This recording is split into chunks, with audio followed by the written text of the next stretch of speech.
All right, it is 5:08 on November 14th. You call the Measure J Bond Oversight Committee to order. A couple of comments off the top, since we have a number of visitors here. People are allowed to speak during public comment on items that are not on the agenda. If you wish to speak to something that is on the agenda, then wait for that item to pop up and I will let you have your say. Roll call. I don't know who's what, where. Melanie, can you do that, please? Yes, I can. So just, we're going to call roll for our committee members. And so just say here if you're here. Gina Haynes has an excused absence. John Fronte. Here. Mark Willis. Jay Benicare. Justin Pickering. Jack Weir has an approved absence. Jim Walsh. Denise Huffman Cruz. And Aaron Adrian. We have a quorum. Good. Okay, next up is review and potential approval of minutes of our last two meetings. I will entertain a motion to approve the minutes as presented. We have a motion. Do I have a second? We have a motion and a second on the floor. Any discussion? Both.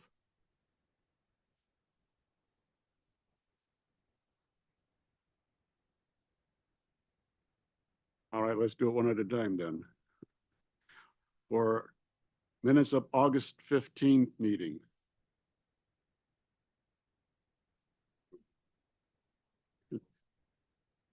Can I get a second?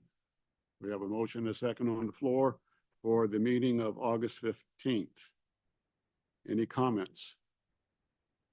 All those in favor signify by saying aye. Any opposed? So we just clarify who made the second. Mark made the motion, Jim made the second. Thank you. Oh, I thought you were just giving me a peace sign there. I just meeting of September 30th.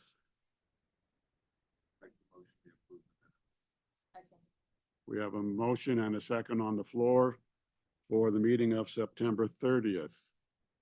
All those in favor signify by saying aye. Any opposed? Any abstentions? We have 2 abstentions. Should it be noted that I had abstained August 15th? I wasn't present. Okay, 1 abstention.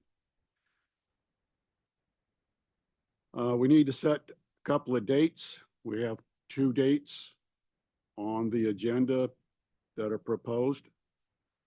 February 20th and May 15th. Are those good for everybody?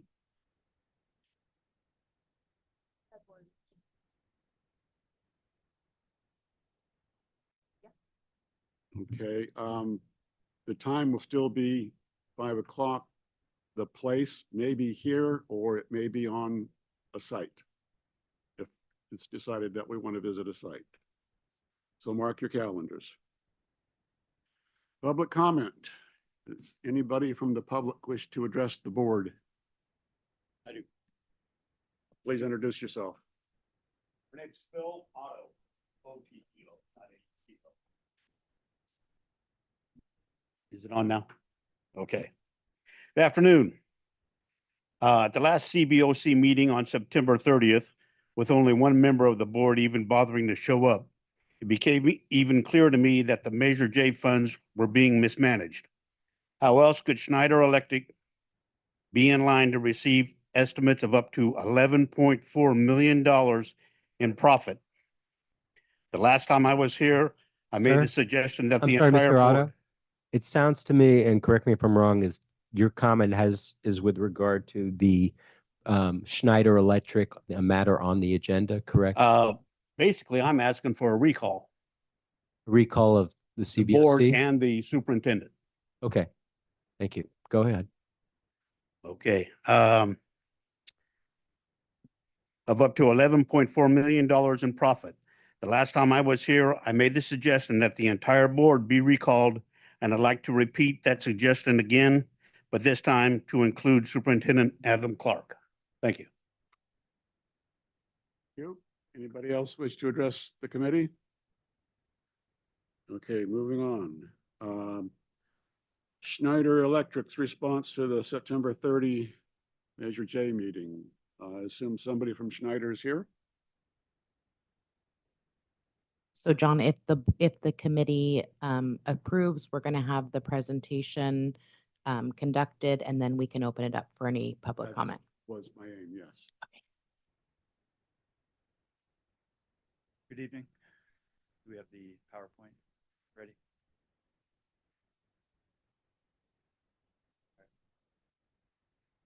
Great. Thank you for the opportunity. Here's a quick overview of the agenda for what we'll be presenting on today. We'll start with the meeting goals, really just to express what we'd like to convey. We'll respond to some of the comments around what our profit is, as well as highlight the values that we believe we are bringing to the project. We're going to try to address the subcontractor concerns. We want to discuss some of your concerns around the savings guarantee, as well as discuss the utilities baseline and savings. And then we'll wrap it up with the justification around the Government Code 4217, as well as a summary of our presentation. So in terms of the meeting goals, we're really here to address the CBOC's concerns made in your prior meeting. We also want to address the statements about Schneider Electric's project overall and its performance. And we're here to explain the energy baseline and savings, as well as address any contract misunderstandings. From our understanding, the CBOC has claimed that Schneider's profit for the Track 1 lighting is approximately $11 million. That is by no means correct. The profit by the Bond Oversight Committee does not consider the cost of the design, the construction management activities, and the scope of work performed by Schneider for the last 2.5 years that we've been working with the district. Here, we can show you a detailed overview of all of the scopes of work that we have been directly working on. In terms of our development and engineering services, we've done everything from energy audits, conceptual engineering, design engineering, project engineering, development, accounting, legal services, pre-construction services, and our energy management services. When we move into the construction phase, it's considered of project management, project supervision. We do validation, extensive commissioning. There's obviously clerical, safety, vehicles, training, lots of other general condition work, and normal business expenses, general requirements, overhead, bonds, and insurance. Related to these direct scopes of work, our lighting phase budget was $7.24 million. Our HVAC and BAS phase budget was $9.77 million. In terms of profit on our lighting phase 1, our profit is around $2 to $2.5 million. We do not have a profit number for our phase 2 HVAC and BAC work, as we are still actively working on the project. Additionally, we wanted to call out that there are many added benefits that the district has had when working with us, including early pricing has prevented the construction cost escalations. There have been no Schneider-initiated change orders to the district. Change orders issued to our subs have not been passed on to the district, and we do not anticipate passing on any future change orders. We've also assisted the district in securing $10 million in grant funding for work outside of the current scope of work for the CalShape Indoor Air Quality Grant, as well as EV bus and infrastructure grants. That is not related to our current Schneider project or considered part of our Schneider work moving forward.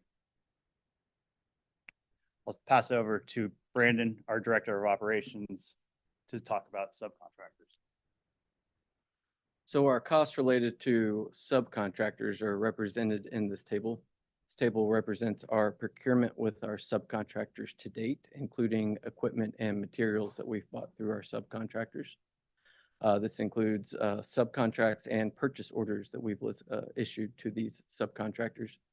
So to our lighting subcontractors on the lighting track of work, we've issued $13,915,781 worth of subcontracts and or purchase orders. And for our HVAC subcontractors working on the track 2 portion of work, we've issued $6,235,843 worth of subcontracts and or purchase orders.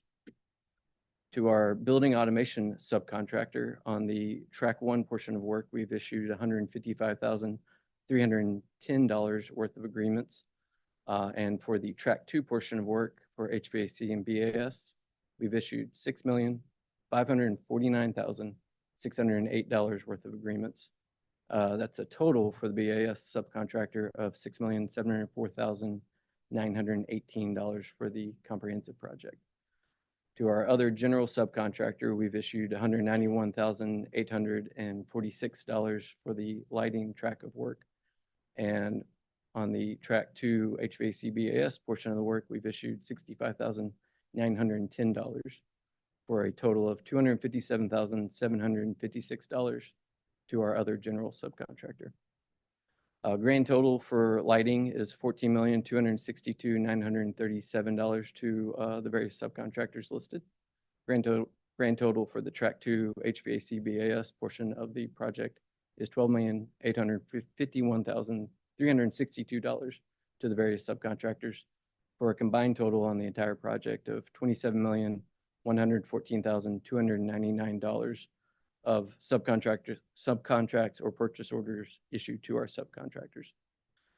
We have noted, especially in the case of HVAC and building automation subcontractors for the track 2 portion of the work, that work is still very much ongoing.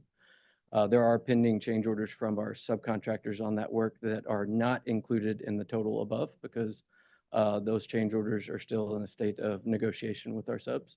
But as stated earlier, those are change orders that fall under the responsibility of Schneider Electric as the design build contractor.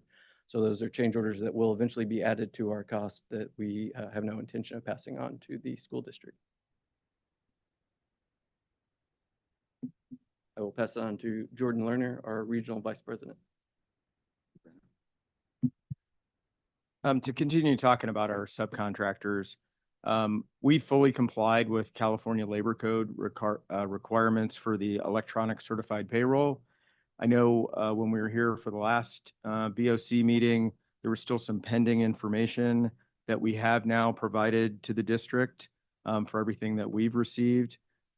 There were some challenges with that. The DIR website has not been functioning properly, and we did have to redact personal information such as social security numbers and such, so that personal information is not. So we do apologize. It took us a little longer to get that because of those two things. We're certainly working as these DIR things continue to come forward to be more timely in those responses. You know, as we noted previously, trade labor is only one of the many project costs. We have a lot of project management and engineering costs. And as related to California Government Code 4217, it does not require a percentage of work by subs to be identified, nor does it require certified payroll with progress payments. That is all handled through the DIR. I know one of the other concerns was in regarding to local labor. We use local labor when the scope and the qualifications and the availability align. 98% of our workforce on this project is from the state of California. 71% of that was from Northern California. And to date, 44% of that workforce is from the nine county Bay Area. Also to be noted that a lot of this workforce spends money in Contra Costa County and in the 9 county Bay Area with hotels, restaurants, other purchases that are required to support the project.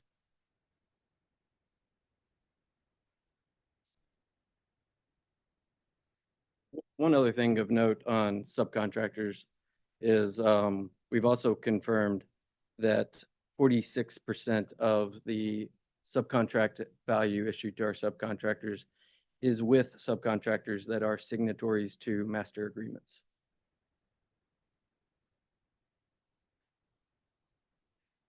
Moving over to the savings guarantee. So as a reminder, we wanted to say that the California law does not require a savings guarantee. In terms of the process that we went through to discuss this, we did discuss project options with the district. The guarantee and MV were optional and were at the customer's discretion. And providing these options would have increased the project cost and annual expenses moving forward. The decisions resulted in the contract having more equipment replacements included, as well as energy management services in the contract. This is consistent with decisions made by several other school districts that we've worked with.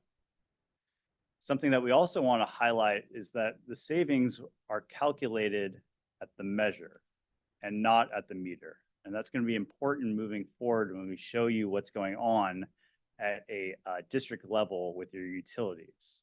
And so to unpack that a little bit more, measuring at the meter, an example of that is a lighting replacement. I think we can all understand that when we switch from a fluorescent light to an LED light, there are savings there because there's reduction in wattage. What we want to show you on the next slide is how the district's utilities are being consumed in relationship to the solar PV that is at so many of your school sites. So here's a utility snapshot dating back to July of 2019 through September of 2024. And as we've discussed in prior CBOC meetings, what you're seeing is your solar production is significantly trending down, resulting in utility purchases scaling up. As of September 2024, 38% of the district's solar panels were offline.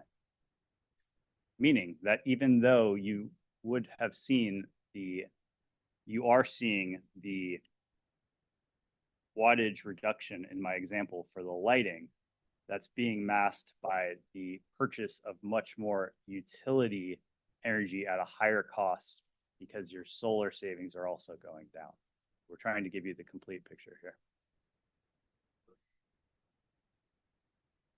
That's what the data and tracking the measure.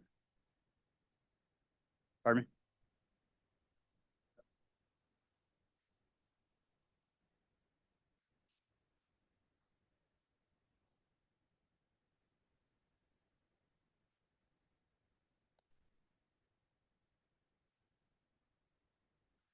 So Schneider Electric is confident in our approach to calculating the utility baseline. Our team of professional engineers and certified energy managers invested 843 hours into the analysis of your facilities, analysis of your utility bills, development of utility baselines, and savings calculations. That was over a year's worth of effort by our engineering team performing site visits and developing the project. The approaches that we use align with ASHRAE Level 2, which is important to note because the California Energy Commission established ASHRAE Level 2 as the standard of care in their Prop 39 program, which is very similar to the program Mount Diablo is using here. We recently sent the raw data that we collected in the development of our utility baselines to Mount Diablo School District. We did look at the utility baselines that the CBOC estimated last in the September meeting. We can't say for sure why the baseline that you calculated was different than what we projected for the project. We can speculate based on experience with having done this for many years that it can be difficult to ensure that you have all the data sources that you need to fully account for all the utility bills available with your school district and or all the components of the utility rate, especially considering now utility rates are becoming more complicated as we're paying for the consumption portion of the bills from separate sources from the wholesale portion of the bills and things of that nature. So without doing a detailed review of the calculations, we can't say for sure, but there are a number of very reasonable, understandable explanations as to why your efforts to collect all the data might have missed a few data sources if you don't have experience in collecting that information. For Schneider Electric, as we did our effort, we collected data from 85 electric meters and 66 natural gas meters from PG&E. And in doing that, we actually had to get the school district's help in introducing us to the PG&E account manager, as some of those accounts were very difficult to get the utility data for and took time. We also consolidated information from 51 sites of solar PV data from the school district's solar PV dashboard. This ended up being a substantial amount of data to compile and analyze. We had data spanning from 2018 to 2020. We selected a baseline period of April 2019 to March 2020, as that was the most recent 12-month period that was also before the impacts of COVID on the school district's baseline consumption. And then we utilized utility rates from 2020 to evaluate the dollar value of the utility baseline, as those were the applicable rates at the time of the baseline. For our savings projections, we started with the LED lighting savings. We use a line-by-line calculation, such as a spreadsheet, where the primary thing being analyzed is the pre and post wattage change of the light bulb. So the previous fluorescent fixtures used more wattage, more energy than the new LED fixtures. That calculation then takes into account typical school hour runtime to evaluate the amount of time that energy is being consumed. And then when we do our due diligence, we go to the effort to account for our what we observed in the district's facilities in regards to existing light bulbs that were already burned out. And then we also accounted for the small amount of existing occupancy sensors that we also found in the school district. So we took that into account into our calculations to make sure that we weren't claiming savings for a light bulb that was already burned out. Also, as we did our analysis, we didn't just look at the impact of the light bulb itself, but we also accounted for the fact that light bulbs expel waste heat. Fluorescent light bulbs are less efficient, and some of that efficiency loss comes out in the form of heat. And that impacts your heating and cooling systems, which also has an impact on energy consumption. So when in our analysis, when we look at the impact of LED lighting, we're seeing that LED lights are more efficient, so they reject less heat to the space. And that ends up having what we call a heating penalty, in that in the winter, there's actually a small loss of savings because you're having to do a little bit more heating in your schools now that you got more efficient light bulbs. And so in our evaluation of the savings, we did account for that small heating penalty.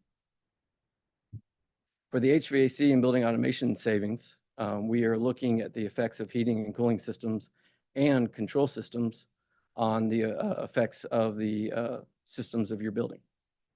That gets into a much more complicated analysis, getting into the thermodynamics of your building. So there we use what's called bin calculations and effective full load hour calculations. These are based on TMY3, which stands for, and bear with me, typical meteorological year. That is data that's published by the National Renewable Energy Laboratory as a standard set of typical weather data for Concord, California. And we use typical weather data to analyze the way your buildings typically consume heating and cooling. But then beyond that, it gets into a lot of thermodynamic variables such as cooling and heating set points, building balance point, envelope heat transfer coefficients, internal heat gains, et cetera. But at the end of the day, these are tools to model how your building consumes energy for heating and cooling. And in those models, we can then adjust for the increased efficiency from putting in new units. We can also adjust for the impact of improving the control systems and reducing the runtime of your air conditioning when it's not needed at nights or on the weekends. And through that, we can calculate energy savings for HVAC and BAS. For the energy management services, sometimes called EMAS, these are consultative services where we're working ongoingly working with the district to help advise to better manage set points and energy policies and things of that nature. Well, we use an energy use index benchmarks analysis that we compare to what we can typically drive California school districts with these types of services. For the operations and maintenance savings, we looked at what the California Energy Commission recommended for the Prop 39 program, which is an assumption that 3% of the project price would equate to what the school district would save for operation and maintenance savings. We recommended a conservative approach of 1% of the sale price for operations and maintenance savings, which is a third of what the California Energy Commission recommends. Once we've evaluated savings, we then have to determine the value of those savings, which is where we apply the utility rates that the district pays. So in the evaluation of the savings, we used the 2022 utility rates. So that was the time we were executing the contract. So it was the most realistic estimation of the value of the savings at that time. We also looked at the fact that your district already had a lot of solar PV systems in place. And so the obvious question there is, well, what happens when your efficiency improvements start saving more energy than the building's even consuming because you already have renewable energy on it? Well, in that case, your systems are a part of a net energy metering agreement with the utility company. So when you do start generating more energy than you're using, you export that energy to the grid, and PG&E pays you for that at a wholesale rate, which is less than what you pay PG&E to consume their energy. So we looked at a roll-up of the savings for each of the sites, and we looked at that compared to the utility baselines to determine which sites were being driven more into an export mode, meaning our LED lights were causing you to export more energy than before. And for that portion of the savings, we evaluated it at the wholesale rate, not the consumption rate.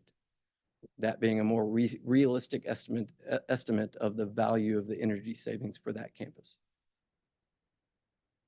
Then as we looked at the savings over time, we assumed typical utility escalation, or typical cost escalation, you should say. So for the lighting track of the project, we assumed 4%. For the HVAC and building automation track of the work, we assumed 4.5% cost escalation. And for the O&M portion of savings, we assumed 3% escalation. Now, recently, as we've been tracking data, what we've actually seen is that the unit cost of gas has increased by 33% over the last year. The unit cost of electricity has increased by 42% over the last year, and the unit cost of water has increased by 5% over the last year. So in retrospect, hindsight being 2020, we can see our assumptions about escalation were conservative. It gives us great confidence that the district is achieving the savings that were being projected. And in reality, if the district had not implemented the energy savings measures, then those costs that Elliot was showing you on the previous graph would have been even higher, especially considering how much your cost of energy has gone up.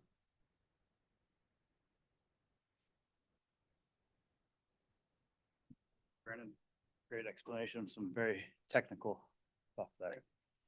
Tying this back to the procurement method and government code. So California Code 4217 requires the projected project savings must pay for the project fee over time.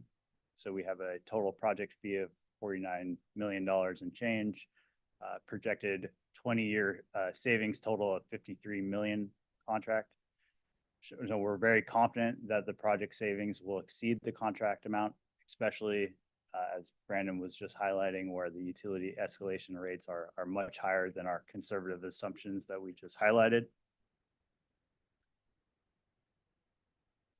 So to kind of conclude our presentation and to summarize the key points, Schneider's project profit is not excessive and is appropriately aligned with the value delivered to the district.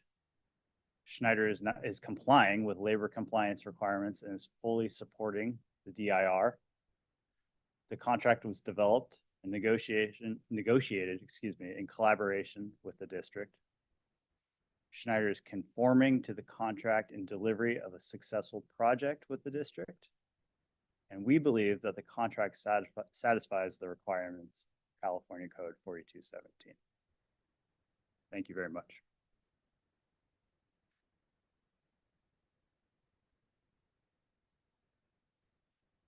So is there anybody from the public who would like to comment? Please step forward and identify yourself.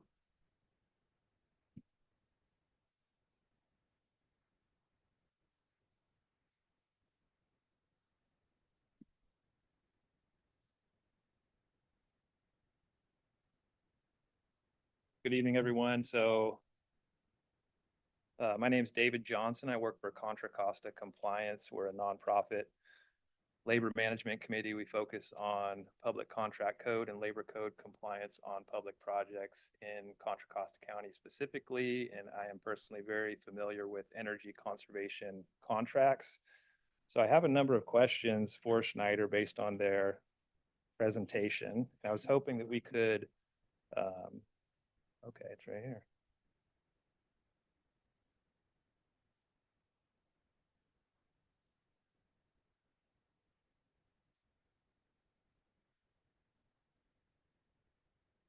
The first question I have is from page 10 here on the savings guarantee. So the last bullet point states savings evaluated at measure, not meter. I know you kind of covered that, I think, Elliot, but it wasn't totally clear to me. Could you kind of cover that one more time? Yeah, I just want to clarify that. Yeah. Okay. So I can ask questions, but they don't have to answer. Or I can make comments.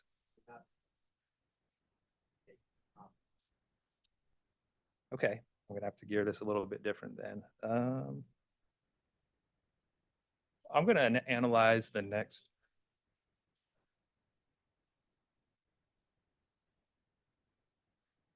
You can ask, a committee member can ask the same question in committee conversation or discussion, sorry.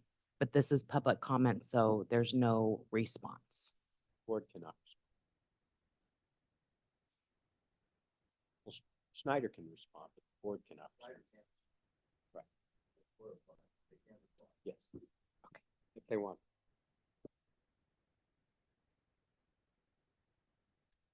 Plead the fifth.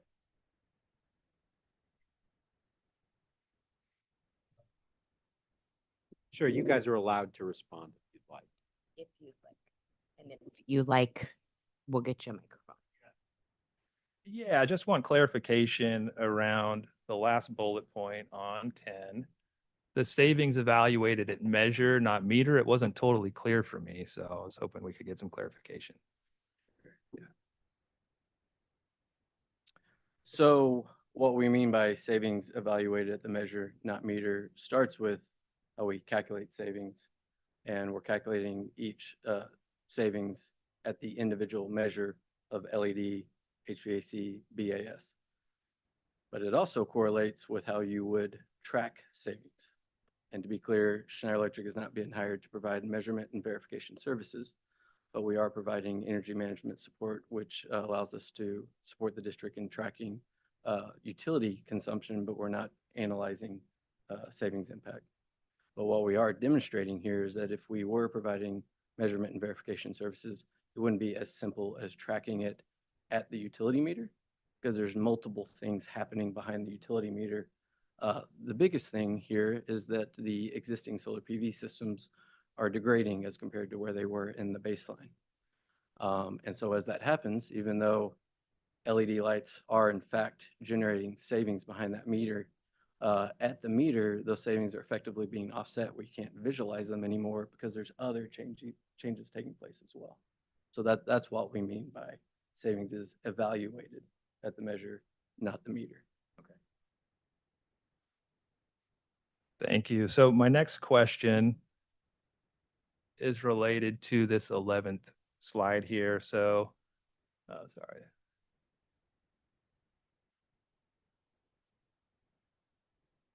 So the utility usage snapshot. So my interpretation of this graph, and I just would like you to kind of confirm if I'm seeing this correctly, which I think you pretty much did in your presentation, was if we look all the way back to July of 19, under the blue bars, we can see that we're probably roughly starting in that first month at about 8 million kilowatt hours.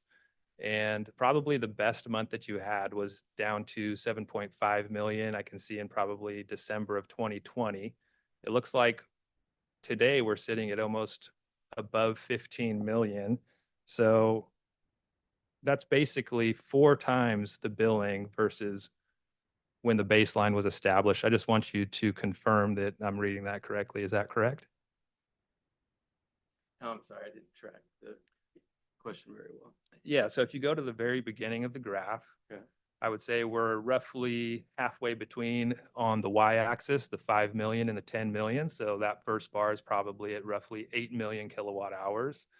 I see the lowest one is at December of 2020, probably roughly 7.5 million. And now where we're sitting at today is above 15 million. I'm just trying to establish that I'm, okay, We're looking at trends here. so okay, yeah. Starting off roughly, to me, that looked like 10 million, but in between 10 Okay. and 5 million. And Ex- over accelerating above 15 million at this point. So basically we're being billed for double the usage than we were previously when the baseline was established. I don't believe it's exactly double. I think we're rounding a bit too much there. Maybe 80%. Okay. Okay. All right, so at the bottom of the page, it states, as of September 2024, 38% of solar panels are offline. As solar generation has declined, energy costs have increased and offset savings from the project. So I have a few questions related to that statement. The first one is, how many solar panels were offline during the baseline period from April of 2019 to March of 2020? I do not have that information available this time. My apologies. So my next question related to that statement is, how does Schneider determine which solar panels are online versus offline, since you show that in September of this year, we're running at 38% offline? We have not attempted to identify the specific PV panels that are offline. We provided this chart as a demonstration of trends of things that are going on behind the meter. And so 38% of the effectively solar panel load is demonstrated. Again, too far away from the screen to run the math here, but we had our engineers look at that, and 38% is effectively offline. So is there some kind of energy dashboard? I know that this solar system was installed by SunPower a number of years ago, and you used to be able to go onto the Measure C section of the website, and you could click at each of the 51 sites where solar was, and you could get a snapshot on how those systems were performing. Currently, that functionality doesn't exist. At least the public can't see it. Can you guys see that?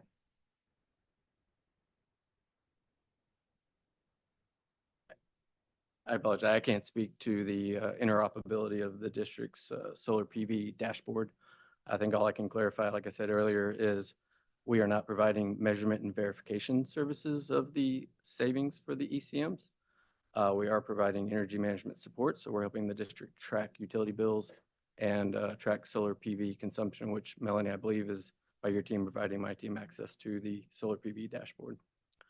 And again, this slide is intended to demonstrate trends of things that are going on behind the meter that can make it difficult to visualize the projected project savings at the meter, solar PV being presented as a prime example of the trends. But we can't know for sure what other things have changed behind these meters at the school district. So that answers my last question related to that, which was, can you provide the raw data used when determining the state of the solar system when you establish the baseline, in addition to establishing the system's current condition? It sounds like you don't have that data.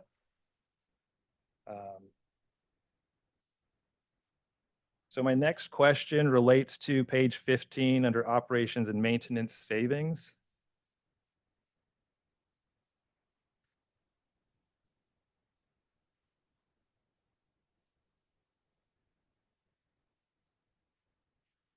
You can see this on the third bullet point, operation and maintenance savings. You're mentioning something about the California Energy Commission recommendations per Prop 39.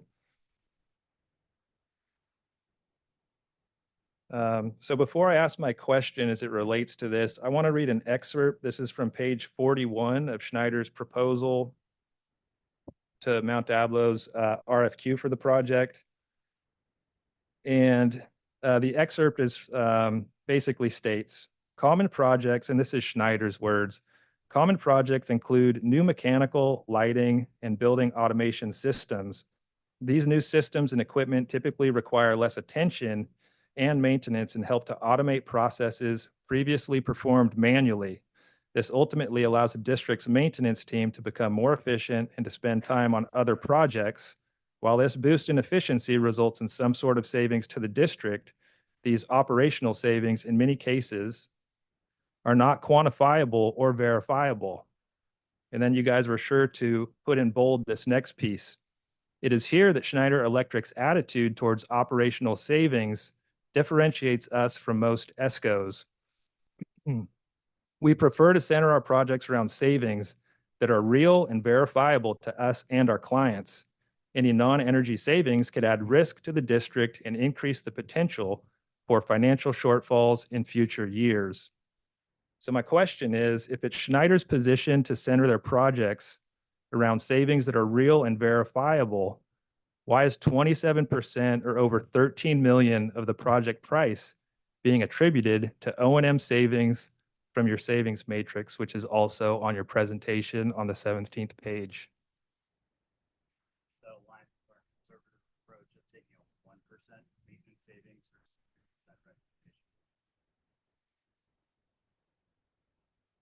So 13 million is 27% of the total project price. I just want to be clear on that. And if we go to page 17,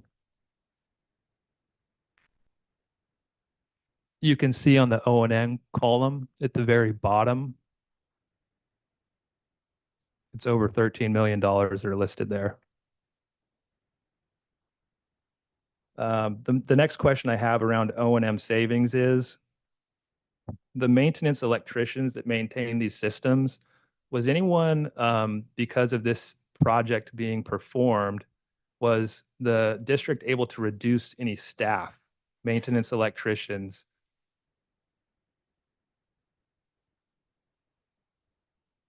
We have not reduced any maintenance electricians. We actually have vacancy. No, we don't. We just filled our last position, but we do have a 4-man shop with 3 actively working employees. Okay, thank you. So the reason I bring that up is because maintenance personnel, they're really encumbered costs, meaning unless the positions are reduced, the district has to pay them no matter what, whether they're working on the lighting system, your BAS system, your HVAC equipment, they're still being paid. So the district is still on the hook for those costs.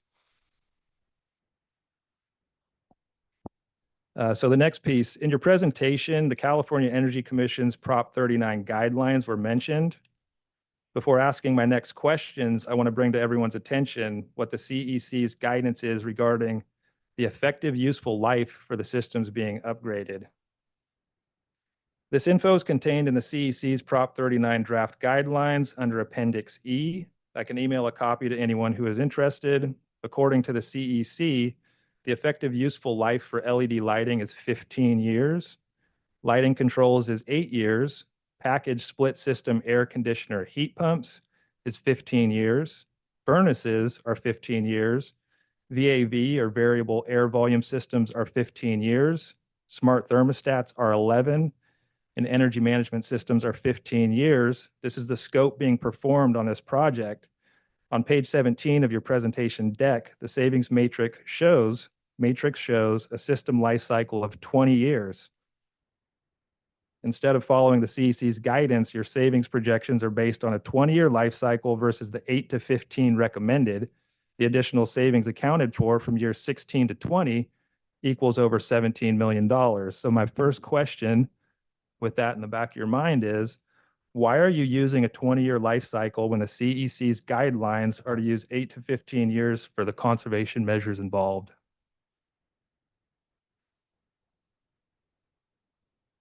So anybody who wants a copy of this, I have 5 copies.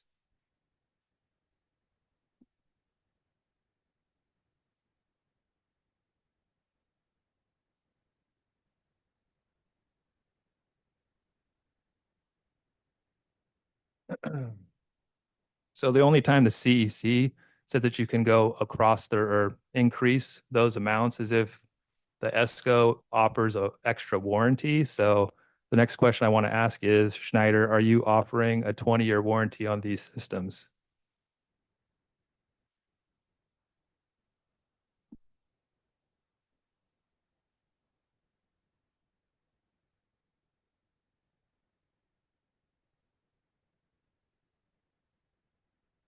Our warranty terms are spelled out in our contract. Just so everyone knows, I've read that contract, I don't know, countless times. I haven't seen any warranty in it.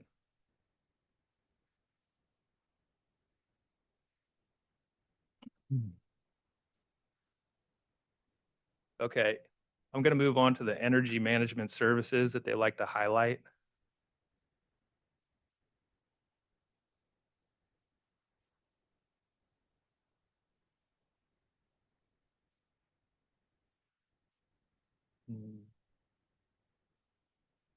Okay, under the savings projections tab.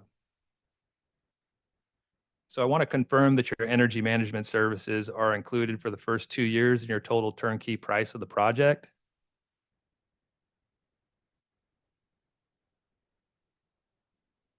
Yes. Okay, so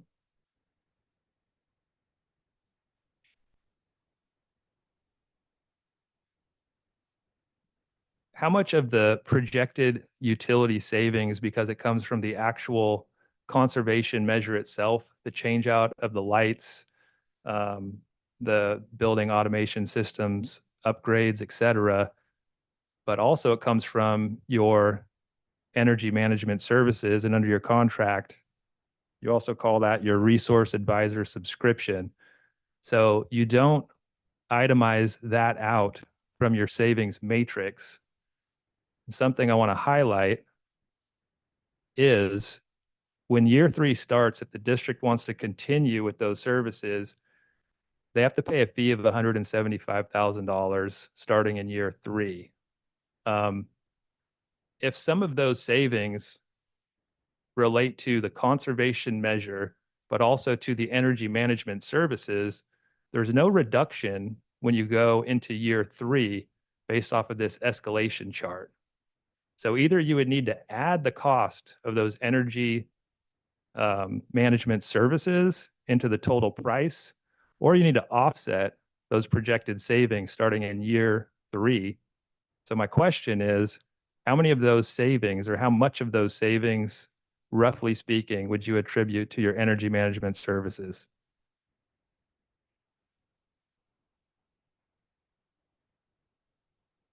I do not have the detailed savings broken out by ECM on me at this time.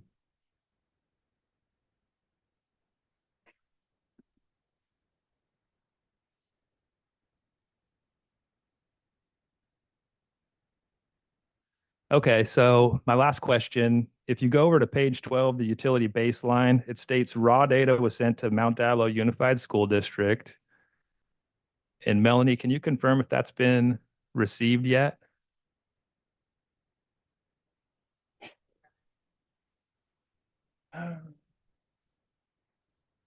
Let me find it, hold on. Right here, utility baseline, the second to last bullet point, raw data was sent to Mount Diablo Unified School District. So in anticipation for this meeting, we received the PowerPoint presentation, but in prior meetings where Elliot has come and shared data, we have received that, yes. Okay, they've been similar to these presentations though, no actual raw engineering data. Correct. Okay, thank you.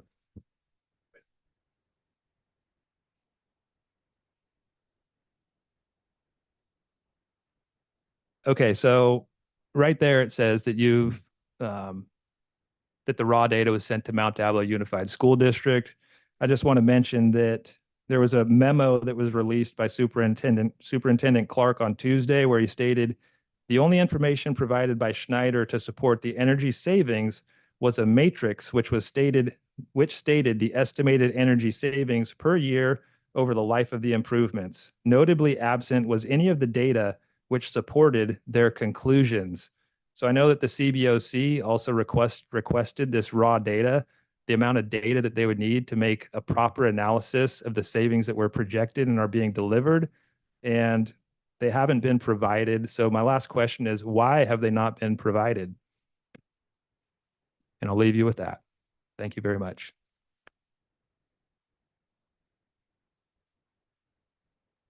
Hi, Melanie, in clarification of that question, the data I sent you this morning was the raw data that was requested. And I realize you just recently got it, so easily confused. Thank you. I've been in meetings all I day. Completely Thank you. understand. Is there any other public comment?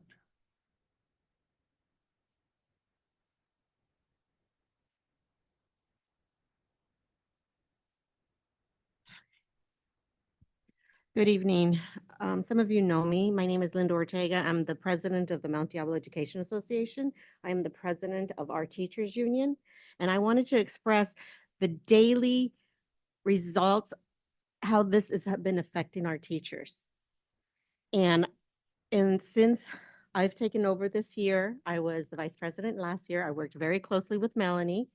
And I've always worked with any adverse working condition forms. This is the first year we've received over 70, and most of them has to do with the thermostats. Our teachers are frustrated because they are directed, they're employed to be our teachers, to teach our youngest students to our students who are leaving to go into other careers. They are focusing on how to manage a thermostat. Why are they spending their time doing that? And I hear this day in and day out. Why can't we control the thermostat? We were able to do that. I rarely had any adverse working condition forms received. And Melanie, we can go back and check this. And then all of a sudden, poof, they were coming out of the woodwork. And my teachers and I keep asking, why can they not control them? We have classrooms that are at 70 degrees in the middle of the winter time, and they need to be lowered to be in that nice, degrees, or in the summer or in the earlier months, it was burning out inside the classroom and it was cooler outside. Our teachers keep asking me, why can't we control them? They trust us. The district trusts our teachers to take care of our children, but they can't trust us to manage a thermostat? I can't answer that question. I was looking at your page about the solar panel many years ago, and John and I were on this, and Mrs. Mayo was on this. We worked on Measure C to get these solar panels at our school or throughout our school districts to install them because we wanted to reduce energy costs. And now you're saying that 38% of the solar panels are offline? My members have been asking me, where is that money going? And if I went back to tell them, 38% of the solar panels are offline, they're going to say, what? Why? And then you asked about, has the district saved any money and costs of employing or reducing employment? No, because many of our teachers are needing to have their temperature in the classroom lowered or increased. And so I hear so-and-so is being dispatched, or we have to contract out. So there's no savings. These thermostats have been a nightmare for our students, our teachers, and I am tired of trying to make excuses. So I need answers. When is this going to be fixed? Because our teachers are upset. They came out yesterday. We know, because if you could see it, this has been an ongoing joke. Our school district has to teach. Our teachers have to spend their time teaching and not fussing with the thermostat. And I'm just saying this, how frustrated I am. And I've been with this district for many years and I've never seen it this bad. Thank you. Are they locked out of the? Yes, we're told it's controlled centrally. questions.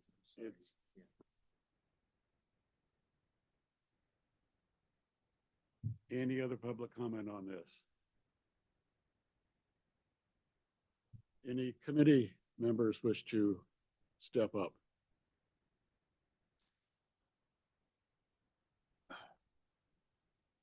Okay, so the thermostats.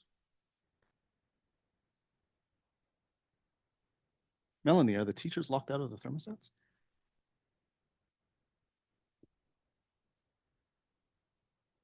It's not really part of the agenda-sized item, but it is an energy management system, and we do have parameters. We are under construction, and we are getting a lot of complaints due to programming that is ongoing. It was more of a question of, does it rest with Schneider? Or does it rest with the district? I'll tell you, I don't think it's appropriate to comment at this point. Frankly, the comment, not really in response to Schneider's presentation, so we're on a bit of a tangent. Permissible. All right, that's fair. Well, how about the 38% of solar panels that are offline? Does that hang on Schneider or does that hang on the district? Is it It's on the maintenance? district. But Schneider has nothing to do with the solar panels. Right. Well, that's what I thought.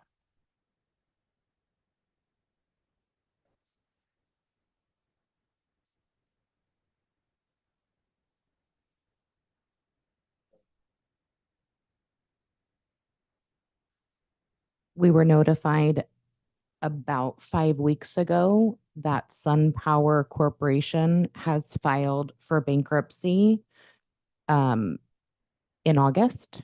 And so we are working to overcome the maintenance deficiencies that we were getting, as our attorney will help us through this process. And so we're coming up with a short-term plan to take care of our solar. But it's completely a maintenance issue.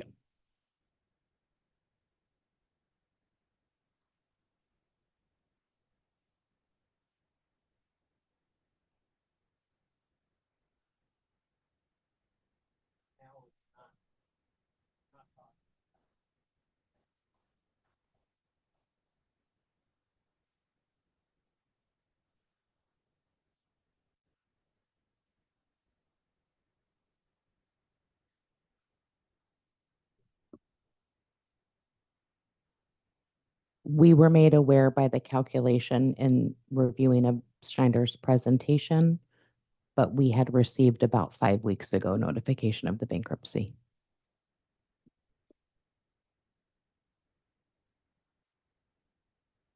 Anything else? Okay. Wait, just to clarify that. So you guys didn't know that 38% were offline until you saw this? The percentage correct, because we don't have access to the current dashboard because it's not available due to the bankruptcy. Yeah.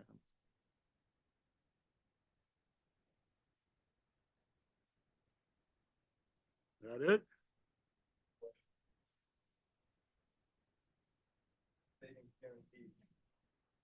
Basically stating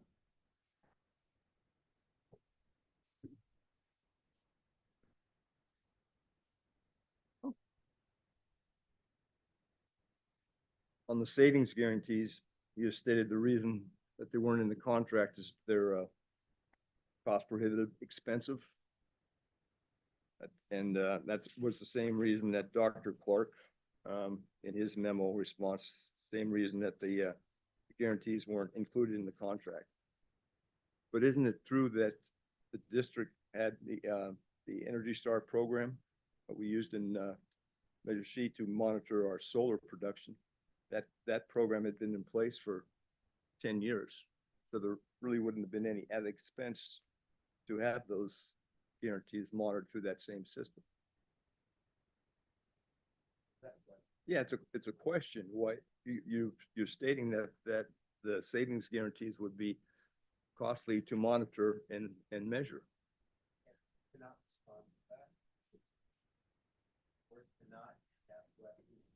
The Schneider?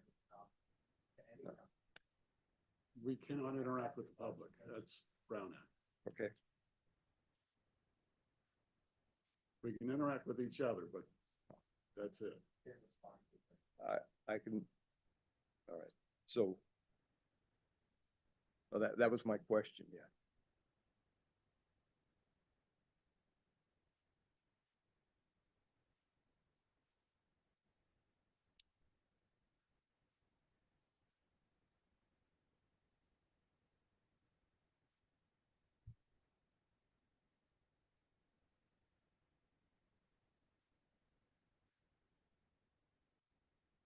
We good? I want to be able to respond to Jim's question. And so in my time monitoring or being responsible for the Measure C portion of work that we've done, which is completely unrelated to this committee, we've always utilized the solar company to monitor savings. And so I don't have the answer I don't have the answer to the question that you're asking, because we've received it from the vendor, the solar vendor. The district had in place the Energy Start program to monitor it. I believe it was put in place by Brad Hunter. And that's what showed it would, at each of our meetings, it would show what the savings were. And my point is, there was a program in place that would not have been cost prohibitive for guarantees to be included in the contract. My understanding is that the data was pulled from SunPower's dashboard, and then we made it live at the school site websites. Unfortunately, he doesn't work for the district any longer, so it's the program that you're stating, I'm aware of. It's not something that I'm aware of here, how that data was transpired. I apologize. Okay.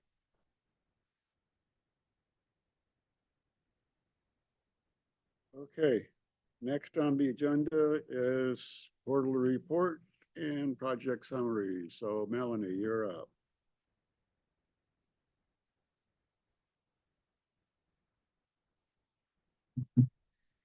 Good evening. So just being aware of time and realizing that the committee has a few other items on the agenda for tonight, I'm gonna talk on a couple items and then breeze through. And then of course, any committee member can ask any questions on the presentation.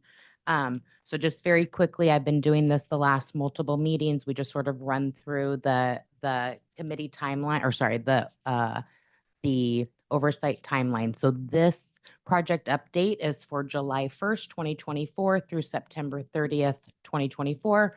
We had no items at the board in July. Obviously, the board takes recess.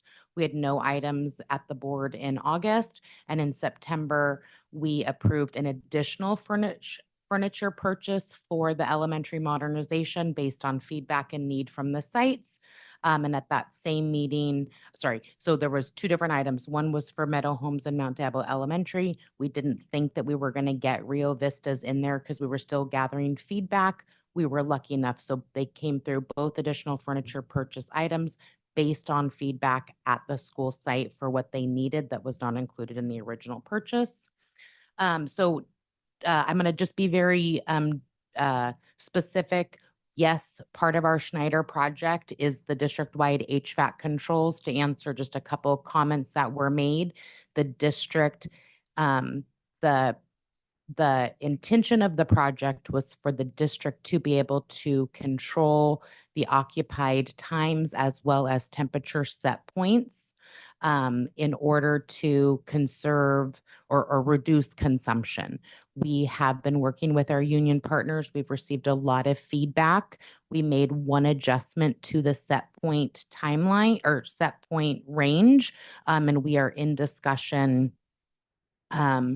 because of the fact that it's affecting our educators in the classroom, as well as our school district employees in offices and other spaces that don't relate to the classroom. We are under construction. It's quite difficult in order to have the construction taking place at the same time that we're trying to make changes. We have multiple different types of HVAC equipment throughout the district, and some of that equipment responds very well to program changes. Some of it is having a little bit of a harder issue. To be 100% transparent, we have about 640 VRF air conditioning and heating units throughout the district, and we're struggling a bit with how those systems are receiving program changes. Schneider and I and my team are in constant communication. We share all of the displeasure that we're receiving from our school site staff with them, and they feel how frustrated we are, just as well as Linda shared her frustration on behalf of her teachers. So we believe that we are working through these programming issues, but it has been very difficult for our staff. We do believe that in the end, when the project is complete, we will be able to better control our unoccupied time, which is where those savings are going to be captured. And we are learning a lot from the feedback that we've been receiving about how our educators should be allowed to have the ability to create the comfortable space that they're educating our scholars in.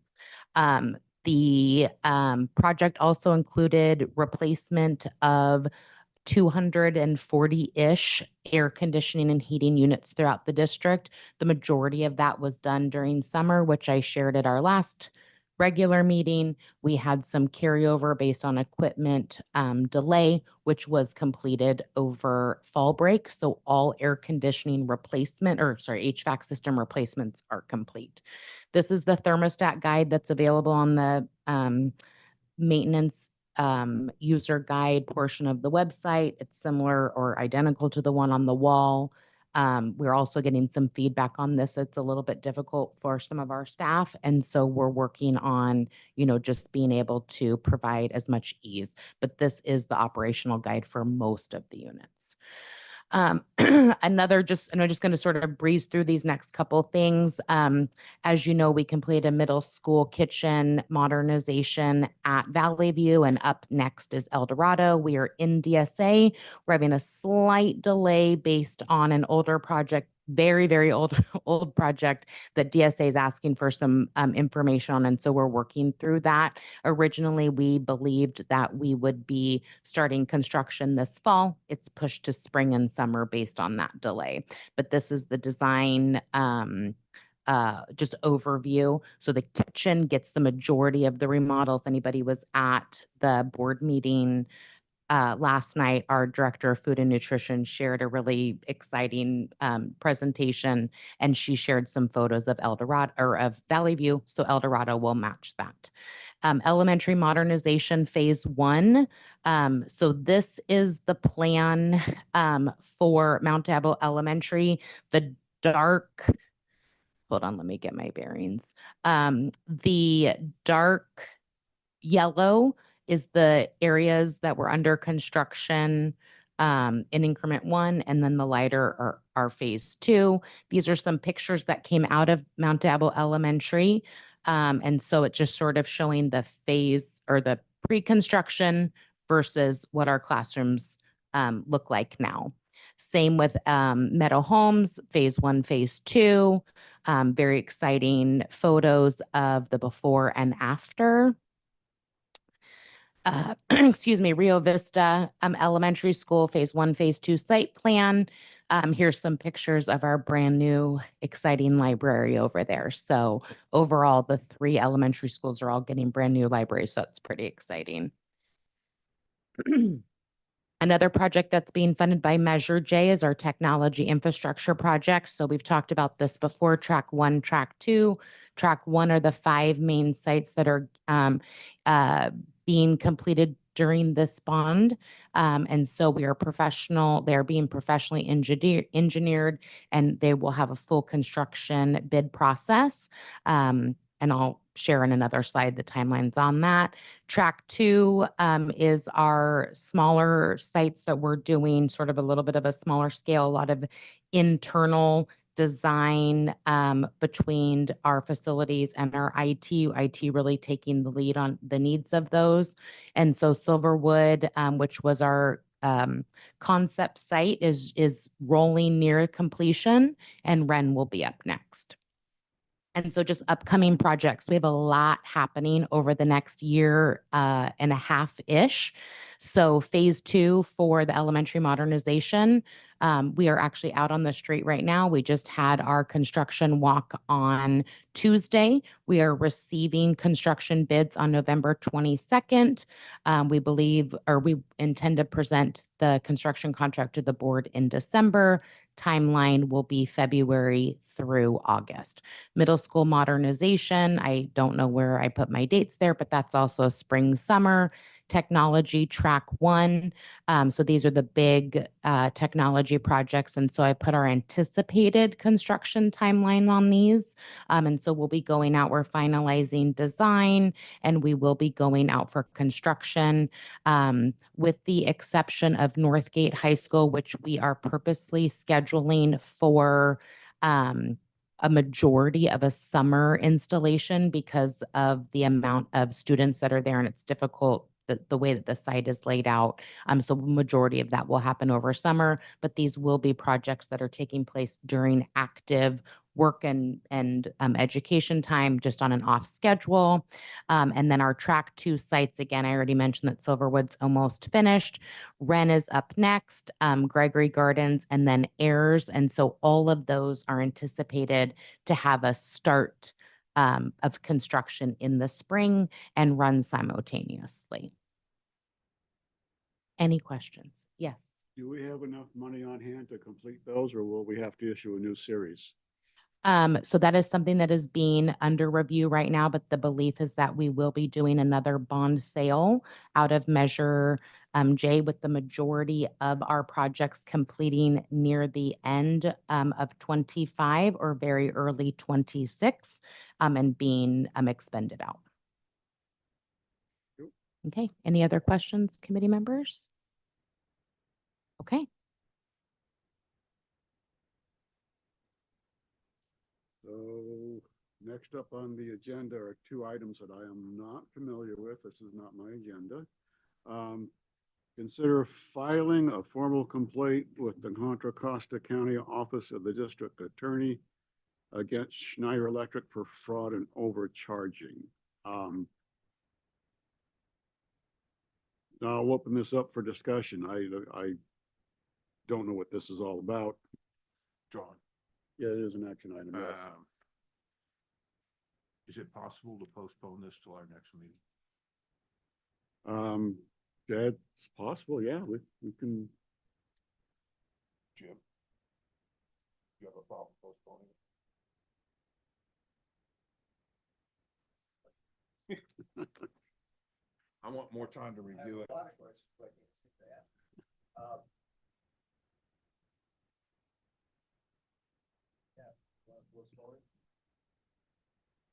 Would the rest of the committee be amenable to postponing these 2 items to get more information before we Would move? be postponed to a normal meeting or a special meeting?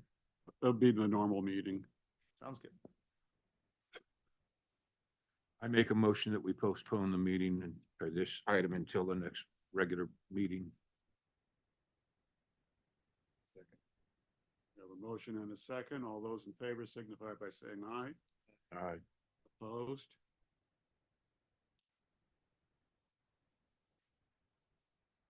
Okay, the next item is related to the first item.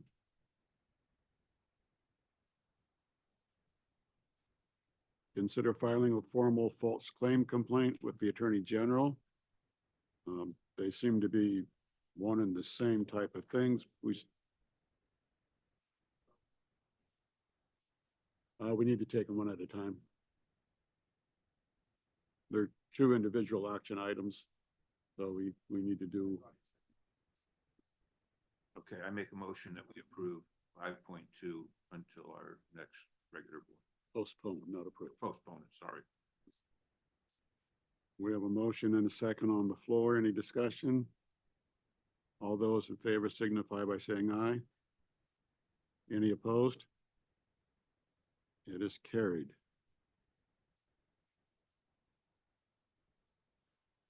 Mark, you made the motion. Who seconded? Jay. Are there any items that the board, the committee would like to bring forward for our next meeting? Got that.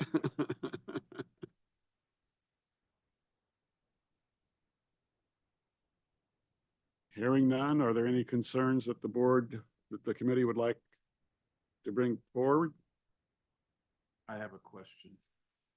I'm concerned about the 38% of the solar panels. Is that a Measure J question or a Measure C That's a question? Measure C question. Okay, thank you. We do not. We're waiting. I'm assuming we have totally expended all the funds. So our next meeting for C is scheduled after we get the audit. And then we can. Yeah. I thought, well, it's whenever we get the audit. Well, we can have a special meeting. Okay, we can do that. Does that work?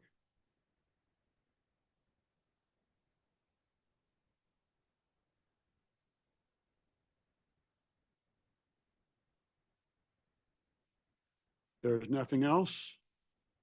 We are adjourned.